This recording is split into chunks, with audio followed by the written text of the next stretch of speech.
का स्वागत है। स्पेक्ट्रम पढ़ रहे हैं आधुनिक भारत का इतिहास। इकाई संख्या 6 राष्ट्रीय आंदोलन 1905 से 1918 का। उसमें उग्र राष्ट्रवाद का युग यानी 1905 से 1919 वाला जो अध्याय है, 1905 से 1909 तक वाला टाइम जो है, 1905 से 1918 का टाइम पीरियड पढ़ रहे हैं। 1905 में 1909 तक का टाइम पीरियड जो है उग्र राष्ट्रवाद का युग, अध्याय संख्या 12 वो हम पढ़ चुके हैं। अध्याय संख्या 13 आज शुरू करेंगे। क्रांतिकारी गतिविधियों का प्रथम चरण 1907 से 1917 का टाइम पीरियड, 10 साल का टाइम पीरियड क्रांतिकारी गतिविधियों का प्रथम चरण माना जाता है। तो अध्याय संख्या 13 क्रांतिकारी गतिविधियों का प्रथम चरण 1907 से 1917 का टाइम पीरियड। सबसे पहले समझेंगे क्रांतिकारी गतिविधियों की लहर। उग्र राष्ट्रवाद के बाद उस उग्र राष्ट्रवाद के विकास के उपोत्पाद का मतलब उत्पाद के साथ में जो उत्पाद बनता है उसको उपोत्पाद यानी साइड में जो प्रोडक्ट तैयार हुआ। तो क्रांतिकारी गतिविधियों की लहर का मतलब यह है कि उग्र राष्ट्रवाद के विकास से उपोत्पाद के रूप में क्रांतिकारी गतिविधियों की शुरुआत हुई। उग्र राष्ट्रवाद का तो था ही उदय 1905 से 1909 तक का टाइम पीरियड। 1907 से लगभग उससे 2 साल पहले से ही लगभग 1917 तक का टाइम पीरियड है क्रांतिकारी गतिविधियों की लहर। तो क्रांतिकारी जो गतिविधियां हुई क्रांतिकारी गतिविधि ग्रुप में वो क्या है देखिए। स्वदेशी बहिष्कार आंदोलन के मंद पड़ने के पश्चात क्रांतिकारी गतिविधियों के प्रथम चरण जो 1917 तक जारी रहा का तेजी से विकास हुआ। क्रांतिकारी गतिविधियों के दूसरे चरण का प्रारंभ असहयोग आंदोलन की असफलता के परिणाम स्वरूप हुआ। उदारवादियों के नेतृत्व में आंदोलन की असफलता के पश्चात युवा राष्ट्रवादियों का मोह भंग हो गया। वे युवा जिन्होंने इस आंदोलन में बढ़ चढ़ कर हिस्सा लिया था हताश हो गए। उनकी राष्ट्रवादी ऊर्जा की अभिव्यक्ति के लिए उपयुक्त मंच की तलाश होने लगी। इसके अलावा उग्रवादियों के उग्र तेवर भी क्रांतिकारी वादियों के उदय में सहायक हुए। क्रांतिकारी गतिविधियां हैं उग्रवादी जो थे उनके उग्र तेवर से हुए। इनके कार्यकलापों के ऐसे युवा राष्ट्रवादियों को प्रोत्साहन मिला। अतिवादियों ने हालांकि अपने अभियान में बड़ी संख्या में युवाओं को सम्मिलित किया तथा उन्हें त्याग करने की प्रेरणा दी, किंतु वे एक प्रभावी संगठन बनाने और तरुणों की क्रांतिकारी भावनाओं को स्वतंत्रता अभियान हेतु उपयोग करने में असफल रहे।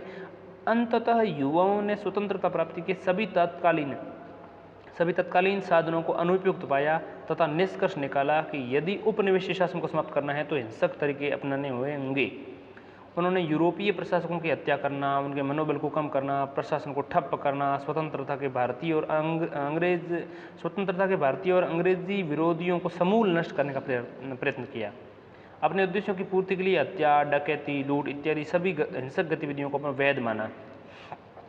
अब समझते क्रांतिकारी कार्यक्रम।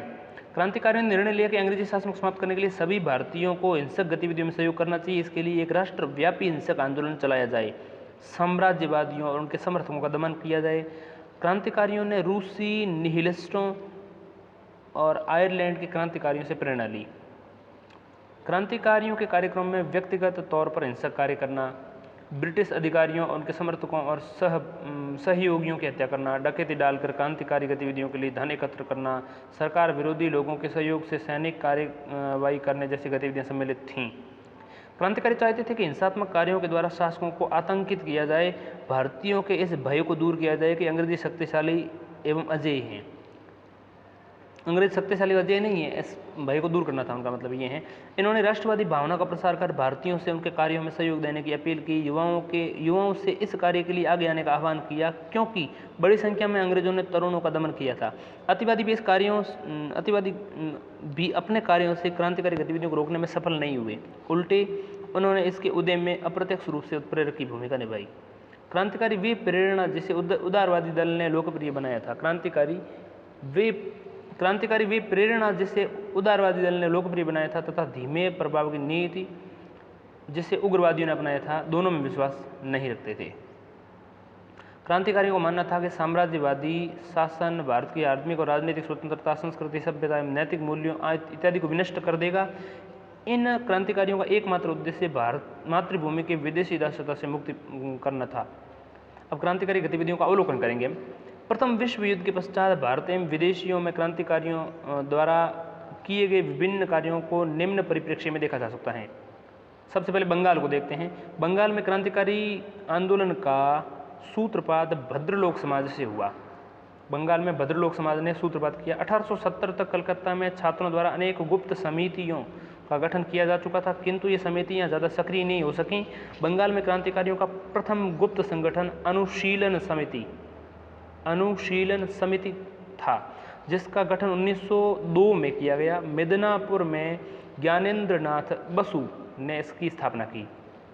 मिदनापुर में ज्ञानेंद्र नाथ बसु ने 1902 में अनुशीलन समिति की स्थापना की और वो प्रथम गुप्त संगठन था बंगाल में क्रांतिकारियों का।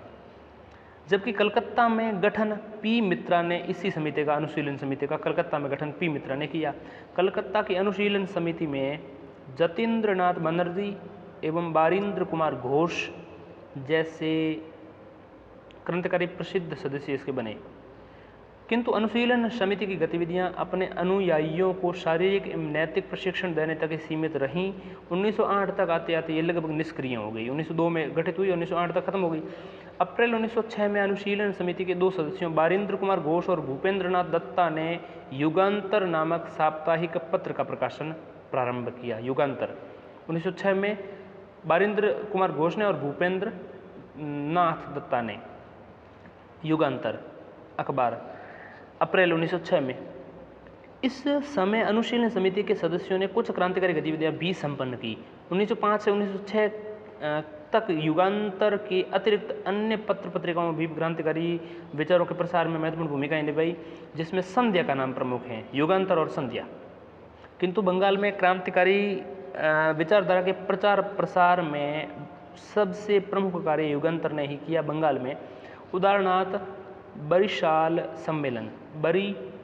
सम्मेलन के प्रतिनिधियों द्वारा पुलिस पर किए गए अत्याचारों का विरोध करते हुए युगांतर में लिखा गया, क्या लिखा गया ध्यान दीजिएगा, ये कि उद्धरण चिन्ह में लिख रहा हूँ मैं, समस्या का समाधान लोगों द्वारा ही किया जा सकता है। भारत में निवास करने वाले 30 करोड़ लोगों के उपनिवेशी दमन शोषण को रोकने हेतु 60 करोड़ हाथों का उपयोग किया जाना चाहिए, ताकत द्वारा ही रोका जा सकता है। युगांतर के कुछ प्रमुख लेखों का संग्रह जो है, कुछ प्रमुख लेख बता रहा हूँ। पहला एक लेख सुनिए, मुक्ति कौन पाथे, यानी मुक्ति किस मार्ग से, नामक पुस्तक में प्रकाशित हुआ। युगांतर का जो प्रमुख लेख है वो मुक्ति कौन पाथे, यानी मुक्ति किस मार्ग से, मुक्ति कौन पाथे, पाथ यानी पाथ से, कौन से पाथे यानी सप्तमी विभक्ति हो गई, तो मुक्ति कौन पाथे, मुक्ति किस पाथ से नामक पुस्तक में प्रकाशित हुआ। युगांतर का जो प्रमुख लेख है, कुछ प्रमुख लेखों में से इस यानी युगांतर के कुछ प्रमुख लेखों का संग्रह जो है मुक्ति कौन पाथे इस पुस्तक में प्रकाशित हुआ। इस पुस्तक में भारतीय सैनिकों से भारतीय क्रांतिकारियों को हथियार देने का आग्रह किया गया। रास बिहारी बोस एवं सचिन सान्याल ने दूर दराज के क्षेत्रों तथा पंजाब, दिल्ली, संयुक्त प्रांत में क्रांतिकारी गतिविधियों के विकास हेतु अनेक गुप्त समितियों का गठन किया। जब हेमचंद्र कानूनगो ने राजनीतिक एवं सैन्य प्रशिक्षण प्राप्त करने हेतु विदेशों की यात्रा की, जबकि हेमचंद्र कानूनगो विदेशों की यात्रा करते हैं।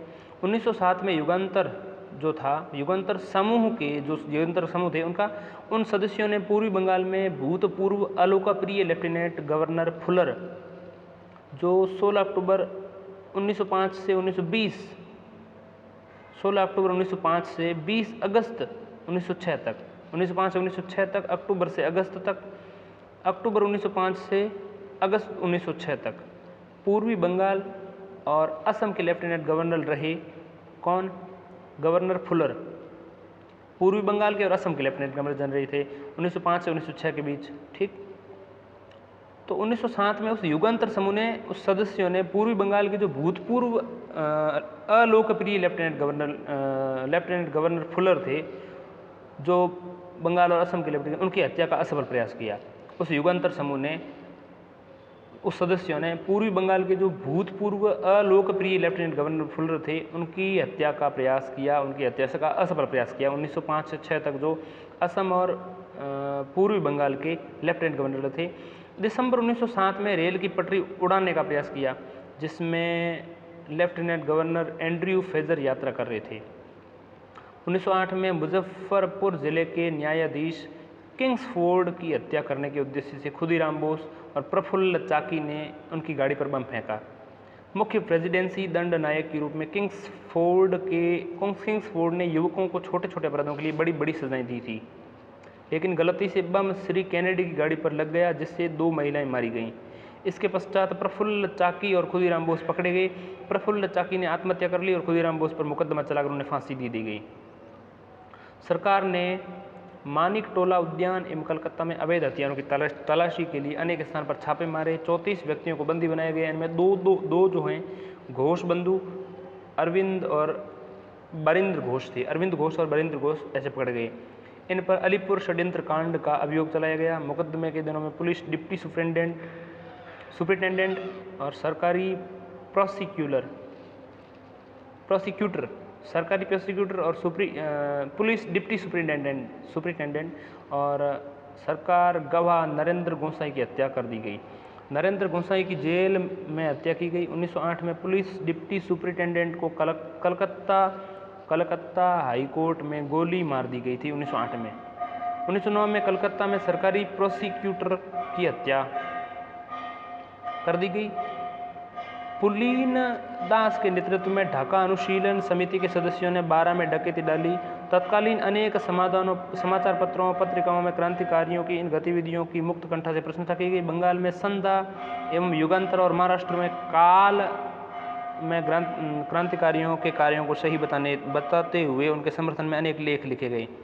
अंत में कहा जा सकता है कि क्रांतिकारी गतिविधियां स्वदेशी आंदोलन की असफलता के पश्चात उदय हुई और उन्होंने तत्कालीन युवा पीढ़ी में राष्ट्रवाद की एक नई भावना का संचार किया, किंतु धर्म पर अत्यधिक बल देने के कारण मुसलमानों का इनका समर्थन नहीं किया गया और मुस्लिम युवाओं ने इसमें भाग नहीं लिया। क्रांतिकारी गतिविधियों का सामाजिक आधार भी ज़्यादा व्यापक नहीं था। बंगाल में उच्च वर्ग ने ही इसे सबसे ज़्यादा समर्थन किया और सहयोग प्रदान किया। संकुचित सामाजिक आधार एवं व्यापक जन सहयोग के अभाव में ये सरकारी दमन को बर्दाश्त नहीं कर सका तथा धीरे धीरे इसका अस्तित्व समाप्त हो गया।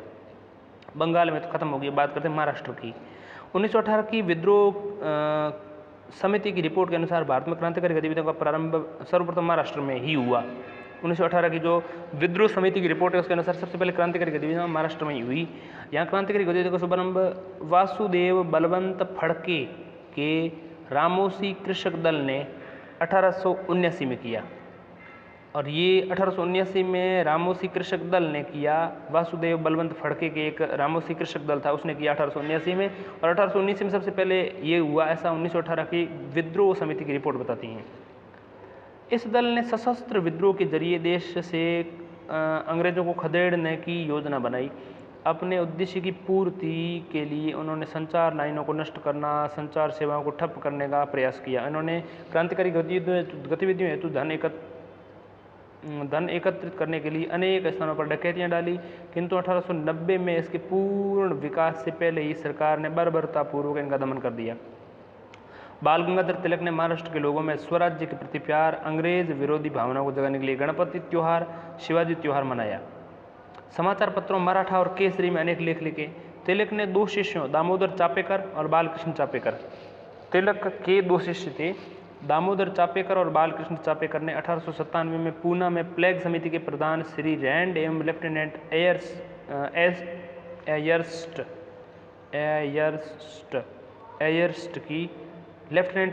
की हत्या कर दी। ठीक, एक और प्लेग समिति के जो प्रधान थे रैंड और इसके अलावा लेफ्टिनेंट एयर्स्ट की हत्या कर दी। किसने? पूना में करी 1897 में और तिलक के 2 शिष्य थे दामोदर चापेकर और बालकृष्ण चापेकर, उन्होंने करी। बाद में चापेकर बंधु पकड़े गए और उन्हें फांसी सजा दी गई। विनायक दामोदर सावरकर और उनके भाई गणेश दामोदर सावरकर ने 1899 में एक गुप्त सभा मित्र मेला का गठन किया। मैजिनी की तरुण इटली की तर्ज पर 1904 में अभिनव भारत की स्थापना हुई। शीघ्र ही बम्बई, पूना, नासिक बम बनाने वाले केंद्रों के रूप में उभरे। 1909 में नासिक के जिला मजिस्ट्रेट जैक्सन की अभिनव भारत के एक सदस्य अनंत कान्नेहर ने हत्या कर दी। ठीक, 1909 में नासिक के जो जिला मजिस्ट्रेट थे जैक्सन, उनकी हत्या कर दी। अभिनव भारत के एक सदस्य थे अनंत कान्नेहर, उन्होंने हत्या कर दी। अब बात करते हैं पंजाब की। पंजाब में क्रांतिकारी गतिविधियों के उदय में अनेक तत्वों को सम्मिलित भूमिका निभाई। इसमें लगातार 2 अकालों के बावजूद भू राजस्व पर सिंचाई और करों में अत्यधिक वृद्धि, जमींदारों पर आरोपित बेगार प्रथा और बंगाल की घटनाएं इसमें प्रमुख थी। इसके साथ ही लाला लाजपत राय और भगत सिंह के चाचा अजीत सिंह ने भी पंजाब में क्रांतिकारी आतंकवाद के उदय में महत्वपूर्ण योगदान दिया। लाला लाजपत राय ने अनेक समाचार पत्र पंजाबी में माध्यम से पंजाबी लोगों को किसी भी स्थिति में स्वयं के प्रयासों द्वारा उत्पीड़न का विरोध करने तो प्रोत्साहित किया। अजीत सिंह ने लाहौर में अंजुमने मोहिसबान वतन नामक क्रांतिकारी समिति का गठन अजीत सिंह ने किया। भारत माता नामक पत्र का प्रकाशन किया। अजीत सिंह ने भारत माता में अनेक क्रांतिकारी लेख लिखे और लोगों से दमन एवं उत्पीड़न का विरोध करने के लिए आगे आने का आह्वान किया। प्रारंभ में अजीत सिंह इनके समर्थकों ने चिनाब तथा बारी दोहाब नहरी क्षेत्रों के किसानों पर लगाए गए भारी भूमि राजस्व को वापस लेने हेतु अभियान चलाया, किंतु बाद में उनका रुझान क्रांतिकारी गतिविधियों की ओर बढ़ा। लाला लाजपत राय, अजीत सिंह के अतिरिक्त आगा हैदर, सैयद हैदर रजा और भाई परमानंद एवं प्रसिद्ध उर्दू कवि लाल चंद फलक ने भी पंजाब में क्रांतिकारी गतिविधियों के उदय एवं प्रसार में महत्वपूर्ण भूमिका निभाई। पंजाब में क्रांतिकारी गतिविधियों के प्रारंभ होते ही सरकार के दमन प्रयास शुरू हो गए और 1907 में कानून बनाकर राजनीतिक सभाओं और समितियों पर प्रतिबंध लगा दिया गया। लाला लाजपत राय को बंदी बनाकर जेल में डाल दिया गया और अजीत सिंह को देश से निर्वासित कर दिए। अजीत सिंह निर्वासन के पश्चात फ्रांस चले गए, लेकिन इसके पश्चात भी उन्होंने सहयोगियों जैसे सूफी अम्बा प्रसाद और भाई परमानंद एवं लाला हरदयाल इत्यादि के सहयोग से क्रांतिकारी गतिविधियों को जारी रखा। बात करते हैं दिल्ली की, तो दिल्ली में क्रांतिकारी गतिविधियों की स्पष्ट अभिव्यक्ति तब हुई जब क्रांतिकारियों ने 23 दिसंबर 1912 को वायस राय लॉर्ड हार्डिंग के काफिले पर बम फेंका। 1912 में हार्डिंग के काफिले पर बम फेंका गया। इस बम हमले में हार्डिंग के कई सेवक मारे गए और वे बुरी तरह से घायल हो गए। इस घटना में रास बिहारी बोस और सचिन सान्याल की प्रमुख भूमिका थी। रास बिहारी बोस और सचिन सान्याल ने दिल्ली में 1912 में हार्डिंग पर बम फेंका, जिसमें कई सहयोगी मारे गए, लेकिन जो हार्डिंग है वो घायल हो गया। इस घटना के पश्चात पुलिस ने 13 व्यक्तियों को गिरफ्तार किया। मास्टर अमीर चंद, अवध बिहारी, दीनानाथ, सुल्तान चंद्र, हनुमत सहाय, वसंत कुमार, बाल मुकुंद और बलराज इत्यादि को इन्होंने गिरफ्तार कर लिया। इन सब पर दिल्ली षड्यंत्र केस नाम से मुकदमा चलाया और इसमें कुछ को फांसी दी गई, शेष को देश से निर्वासित कर दिया गया। बात करते हैं क्रांतिकारियों की विदेश में गतिविधियाँ, तो क्रांतिकारियों ने भारत के अलावा विदेशों में भी कई स्थानों पर क्रांतिकारी गतिविधियों को जारी रखा। इनमें से कुछ स्थान देश के निम्नानुसार हैं। बात करते हैं, देखिए क्रांतिकारी विदेशी गतिविधियों में इंग्लैंड की गतिविधि देखें तो इंग्लैंड में लंदन जो है, लंदन में क्रांतिकारी गतिविधियों के नेतृत्व जो है मुख्यतः श्यामा प्रसाद कृष्ण वर्मा, श्यामा जी कृष्ण वर्मा ने, जिसमें विनायक दामोदर सावरकर, इसके अलावा मदन लाल ढींगरा और लाल हरदयाल ने किया। श्यामा जी कृष्ण वर्मा, विनायक दामोदर सावरकर, मदन लाल ढींगरा और लाल हरदयाल ने किया। श्यामा जी कृष्ण वर्मा ने 1905 में मतलब 1905 में यहीं पर यानी कि इंग्लैंड में भारत स्वशासन नामक एक समिति की स्थापना की। श्यामा जी कृष्ण वर्मा ने 1905 में की, जिसे इंडिया हाउस के नाम से भी जाना जाता है, भारत स्वशासन को इंडिया हाउस। इस संस्था का उद्देश्य अंग्रेज सरकार को आतंकित करके राजस्व प्राप्त करना था। यहाँ से एक समाचार पत्र सोशियोलॉजी का प्रकाशन भी प्रारंभ किया गया। ठीक है, इंडिया हाउस जो भारत स्वशासन या 1905 में जो श्यामाजी कृष्ण वर्मा ने एक समिति का गठन किया, उस समिति ने एक समाचार पत्र सोशियोलॉजी का प्रकाशन भी किया। लंदन से सरकारी दमन के कारण श्यामाजी पेरिस और अंत में जेनेवा चले गए। श्यामाजी कृष्ण वर्मा के पश्चात इंडिया हाउस का कार्यभार विनायक दामोदर सावरकर ने संभाला। यहीं सावरकर ने 1857 का संग्राम नामक प्रसिद्ध पुस्तक लिखी। उन्होंने मैजिनी की आत्मकथा का मराठी में अनुवाद भी किया। 1909 में मदन लाल ढींगरा ने कर्नल विलियम कर्जन वाइली की हत्या कर दी। मदन लाल ढींगरा ने कर दी। ढींगरा को भी गिरफ्तार करके फांसी चढ़ा दिया गया और 13 मार्च 1910 को नासिक षड्यंत्र केस में सावरकर को भी फांसी गिरफ्तार कर लिया गया और उन्हें काले पानी की सजा सुनी गई 1910 में। बात करते हैं फ्रांस की, तो यहाँ पर SR राणा और श्रीमती भीकाजी रुस्तम कामा ने पेरिस से क्रांतिकारी गतिविधियों को जारी रखा। 1906 में श्यामाजी कृष्ण वर्मा भी लंदन से यहाँ पहुँच गए फ्रांस, जिससे उनकी गतिविधियों को और तेज हो गई।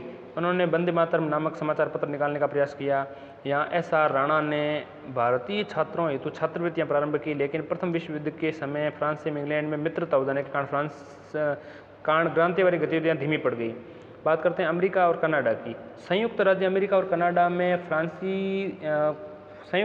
कनाडा में आंदोलन का नेतृत्व लाल हरदयाल ने किया। 1 नवंबर 1913 को लाल हरदयाल ने सैन